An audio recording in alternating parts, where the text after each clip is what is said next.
L'argent ne fait peut-être pas le bonheur, mais il peut sérieusement compliquer la vie de couple. Souvent dans certains foyers, les disputes liées à la gestion financière sont plus fréquentes que celles causées par l'infidélité. Au centre de la discorde, faut-il ou non dévoiler l'ensemble de ses revenus à son partenaire? Et surtout, qui doit le faire en premier? En effet, nous sommes les femmes et nous avons les petites tontines à faire par-ci, par-là. Si vous dites le montant exact, ça risque de faire des problèmes à la maison. C'est nous qui devons savoir combien l'homme gagne afin de faire un bon programme pour le bien-être de la famille. Pas le contraire.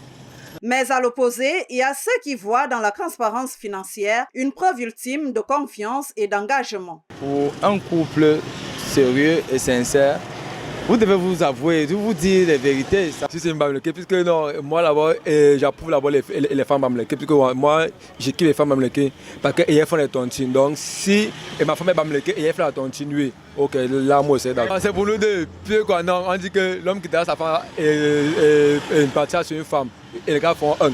Donc c'est normal que non. Si dès qu'elle a un truc, elle me dit s'il y a un truc, je lui dis. Les secrets d'argent créent des murs là où il devrait y avoir des ponts. Si certains choisissent de garder une partie de leurs revenus pour eux et que d'autres ouvrent entièrement leurs portes, qu'en est-il des conséquences réelles de ces choix? Que l'absence de cette connivence, de cette complicité crée toujours beaucoup de problèmes dans les couples parce que les femmes vont demander ce que l'homme n'a pas, l'homme va attendre de sa femme ce qu'elle n'a pas.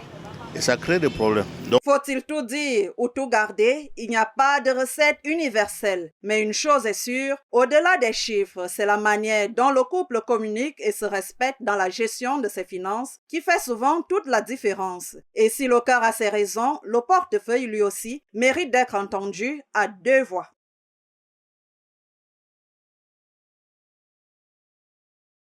L'argent ne fait peut-être pas le bonheur, mais il peut sérieusement compliquer la vie de couple. Souvent dans certains foyers, les disputes liées à la gestion financière sont plus fréquentes que celles causées par l'infidélité. Au centre de la discorde, faut-il ou non dévoiler l'ensemble de ses revenus à son partenaire? Et surtout, qui doit le faire en premier? En effet, nous sommes les femmes et nous avons les petites tontines à faire par-ci, par-là.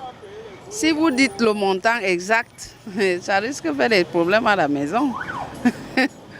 C'est nous qui devons savoir combien l'homme gagne afin de faire un bon programme pour le bien-être de la famille. Pas le contraire. Mais à l'opposé, il y a ceux qui voient dans la transparence financière une preuve ultime de confiance et d'engagement. Pour un couple sérieux et sincère, vous devez vous avouer, vous dire les vérités. Si c'est une bamleke,